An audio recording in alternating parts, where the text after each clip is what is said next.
Soalan saya adalah soalan nombor 12.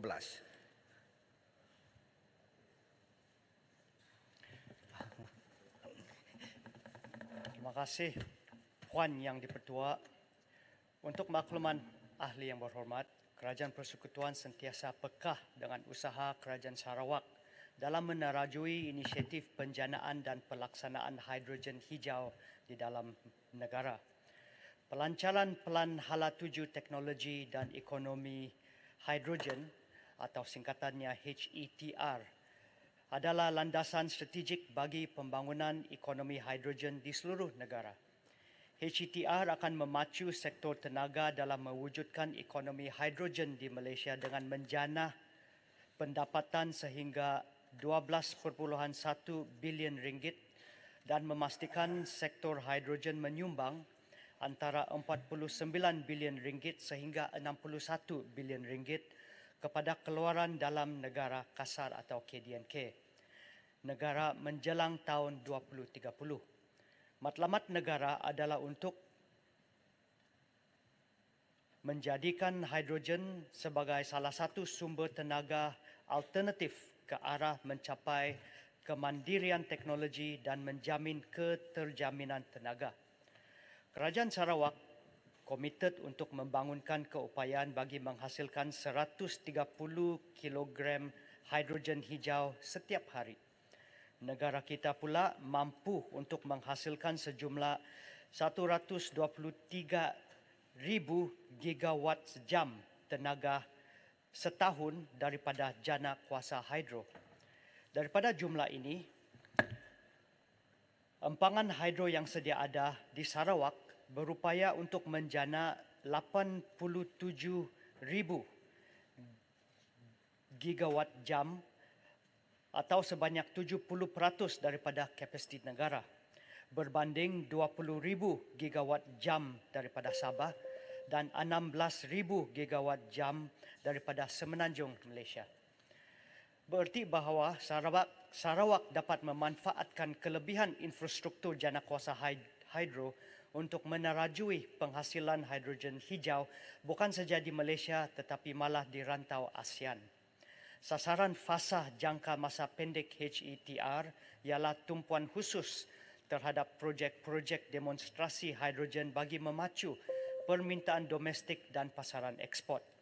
Pelaksanaan dimulakan dengan projek domestik yang praktikal dan berskala kecil bagi membuktikan kebolehlaksanaan ke peringkat komersial.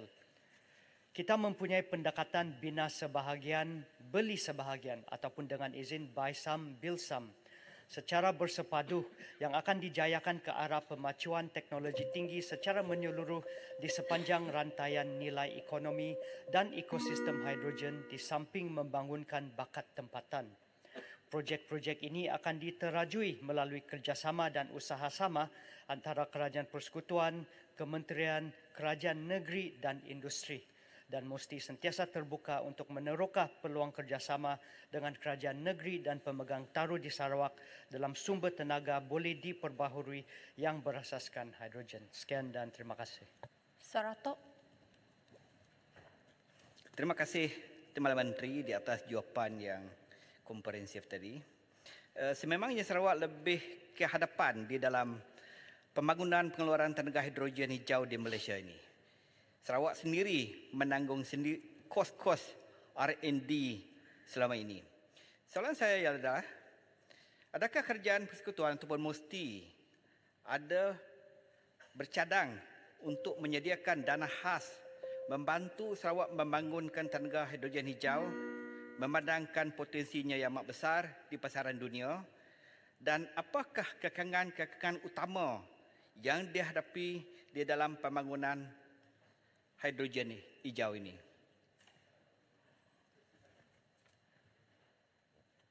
Terima kasih Yang Berhormat Saratok. Untuk makluman YB, Kementerian mesti kita berniat untuk meningkatkan lagi kerjasama dan juga kolaborasi dengan Kerajaan Negeri Sarawak. Sebagai contoh, di bawah Musti ada satu agensi yang dinamakan Nano Malaysia Berhad yang sekarang sudah mula bekerjasama dengan SEDC Energy Sarawak dan juga satu syarikat yang dinamakan H2X Malaysia untuk membangunkan unit kuasa darat dan ground power units yang berkuasa hidrogen untuk sektor aeroangkasa.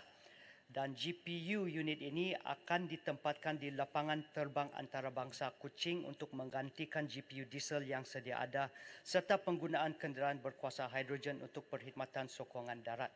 Pada masa yang sama, kita juga mempunyai beberapa inisiatif projek demonstrasi daripada peringkat kerajaan persekutuan seperti contoh Mobile Hydrogen Refueling Station, iaitu kerjasama yang melibatkan 4 agensi, MOSTI, Petronas, UMW Corporation dan juga Malaysia Green Technology dan Climate Change Corporation yang akan menyaksikan satu unit stesen pengisian hidrogen mudah alih dibangunkan di sekitar Cyberjaya untuk kita membekalkan ataupun memacu pembangunan ekosistem mobility berasaskan sel bahan api hidrogen di Semenanjung Malaysia.